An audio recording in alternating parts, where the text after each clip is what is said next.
Welcome all. आज का हमारा टॉपिक ऑफ डिस्कशन है कि how important is time table for scoring good in exam. अब जब हम टाइम टेबल तक पहुंच चुके हैं तो आई होप आप उसके पहले की स्टेजेस ऑलरेडी कवर कर चुके हो। There is a stage of goal.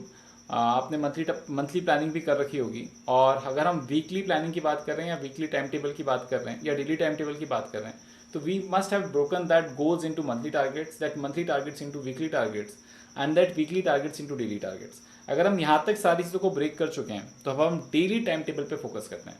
देखो, डेली टाइम टेबल क्या है एक्चुअली के अंदर, हमारे पास कभी भी एक महीना नहीं होता, कभी भी एक वीक नहीं होता, कभी भी एक दिन नहीं होता। हमारे पास सिर्फ ये मोमेंट होता है, और इस मोमेंट में ही हमको जो करना है वो करना है। तो हमको एग्जैक्टली पता होना चाहिए कि इस मोमेंट को हमें किस तरह से यूज़ करना है, because a human being is born with A limited amount of time and energy. तो हमको इस मोमेंट का बहुत अच्छा यूटिलाइजेशन करना है, और मैं कैसे इस मोमेंट को यूटिलाइज करूँ कि मैं अपने गोल को अल्टीमेटली अचीव कर पाऊँ। तो इसलिए मुझको ये एग्जैक्टली प्लान करना पड़ेगा कि मैं आज और इस मोमेंट के अंदर क्या कर रहा हूँ। तो we need to have a plan for that. Otherwise इतना ध्यान रख पाना, कई बार हम कैरीड अवे हो जाएंगे कोई काम करते करते, कई बार हम किसी काम को ओवरलुक कर देंगे, और अल्टीमेटली एक असिमेट्री डेवलप हो जाएगी हमारी प्रिपरेशन के अंदर, हमारी जर्नी के अंदर, और हम अपने एंड गोल को अचीव नहीं कर पाएंगे। So it is very very important to have a plan of time that we have. So ऐसे प्लान को हमने एक जनरल नाम दिया है टाइम टेबल। अब एक टेबल आप बना सकते हो, उस टेबल के क्या क्या एलिमेंट्स हो सकते हैं। तो फर्स्ट एलिमेंट इज कि there should be a balance in your time table. अब बैलेंस का मतलब क्या है? There should be time for exercise, specially breathing exercises जो स्टूडेंट के लिए बहुत इंपॉर्टेंट होती है, some type of physical exercises to keep him fit. There should be time for your breakfast, there should be time for your lunch, there should be time for your dinner. ठीक है ना? उसके बाद आपके पास time होना चाहिए आप break कब लोगे। तो try to make it as detailed as possible. और सोऊंगा कब, उठूंगा कब, ये एक बहुत इंपॉर्टेंट पार्ट होता है टाइम टेबल का। बिकॉज अगर इतने एलिमेंट्स हम फिक्स कर देते हैं तो एक स्ट्रक्चर, एक स्केल्टन बन जाता है, और इस स्केल्टन के अंदर हम डिटेल्स डाल सकते हैं। For example, I have classes from 7 in the morning to 12 in afternoon. तो मैं उस टाइम को अपने टाइम टेबल में फिक्स कर सकता हूँ, और बचे हुए टाइम के अंदर अपनी स्टडीज़ को प्लान कर सकता हूँ। वंस दैट कम्स आउट, तो आपके पास क्या होगा, आपके स्पेसिफिकली पता होगा कि स्टूडेंट के पास अप्रॉक्सीमेटली एक दिन में 13 घंटे होते हैं जिसको यूटिलाइज कर सकता है। 13 में से 7 घंटे अगर तुम्हारे स्कूल्स के अंदर चले गए, तो अगेन स्कूल या बाकी एक्टिविटीज़ में चले गए, तो तुम्हारे पास लगभग 8 घंटे होते हैं जिसका तुम यूटिलाइजेशन ईजिली कर सकते हो विदाउट कॉम्प्रोमाइजिंग एनी स्लीप और any activity in your life. तो अगर तुम 8 घंटे पढ़ रहे हो तो मुझे लगता है, और बहुत टैंजिबली पढ़ रहे हो जिसमें तुम एक्चुअली क्वेश्चंस प्रैक्टिस कर रहे हो, तो it will take you two places. So your day should ideally start with 5 o'clock in the morning. Do your morning duties, exercise, and your breathing exercises in about an hour or so. और उसके बाद तुम्हारे पास 6 से 7 बजे तक का time होगा जिसके अंदर तुम तैयार भी हो सकते हो चाहो तो, लेकिन थोड़ा सा टाइम तुम्हारे पास होगा आधा घंटे का जिसमें तुम्हें रिविजन करनी चाहिए। Revision is a very important thing. I have made a separate video on revision that you all should see, कि रिविजन कैसे करनी चाहिए, रिविजन का इंपॉर्टेंस क्या होता है, रिविजन हम कैसे कर सकते हैं, तो वो तुम देख सकते हो अलग से जाके। अभी जो पॉइंट ऑफ डिस्कशन है कि हम अरेंज कैसे करेंगे, तो उसका रिविजन का टाइम होना चाहिए। रिविजन के बाद जो तुम्हारी कोर एक्टिविटी उसका टाइम हो सकता है।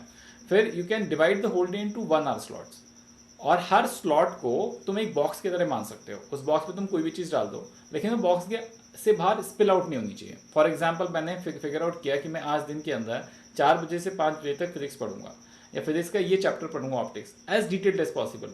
चैप्टर नहीं पढ़ूंगा, उसकी एक्सरसाइज सॉल्व करूंगा, एक्सरसाइज नहीं सॉल्व करूंगा, उसमें ये क्वेश्चन सॉल्व करूंगा। If it becomes that tangible, it is very easy to follow it. नहीं तो मैं पहले बैठ के ढूंढ रहा हूँ कि मुझे क्या करना है। तो इस तरह से हम उस टाइम टेबल को डिटेल्ड बना सकते हैं। अब 1 घंटे का मेरे पास स्पेसिफिक टारगेट है, मुझे 1 घंटे में ही खत्म करना है। नहीं खत्म होता है तो सोचना है कि क्या मैंने ओवर प्लान किया था, क्या मैंने अंडर प्लान किया था, या मैंने टाइम वेस्ट कर दिया, मेरा दिमाग कहीं और चला गया था।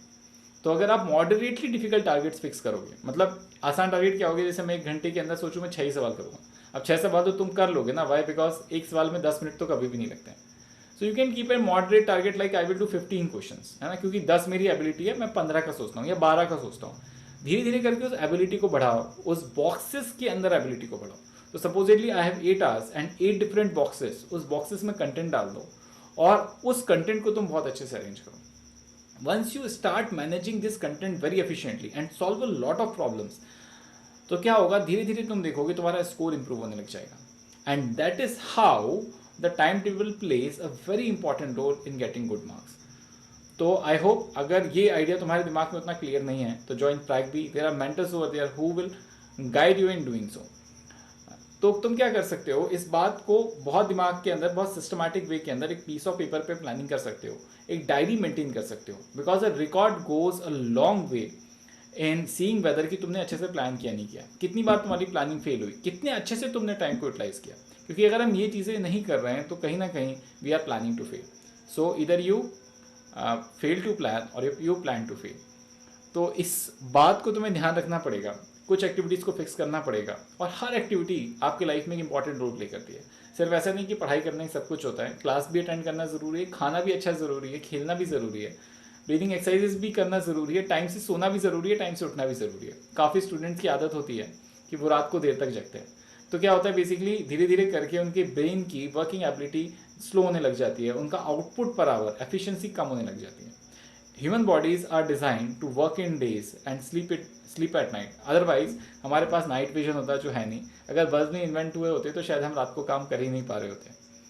सो धीरे धीरे करके उस नाइट साइकिल को डे साइकिल के अंदर आप एक एक घंटे करके शिफ्ट कर सकते हो, और स्लोली स्लोली अपने टाइम के अंदर जो आप कम टाइम में ज़्यादा आउटपुट ऑप्टेन कर रहे हो उस एफिशिएंसी को इंक्रीज कर सकते हो। और जैसे आपकी वो एफिशिएंसी, जितना आप आउटपुट जनरेट कर रहे हो उसकी एफिशिएंसी इंप्रूव होगी, आपका साथ में स्कोर भी इंप्रूव हो जाएगा।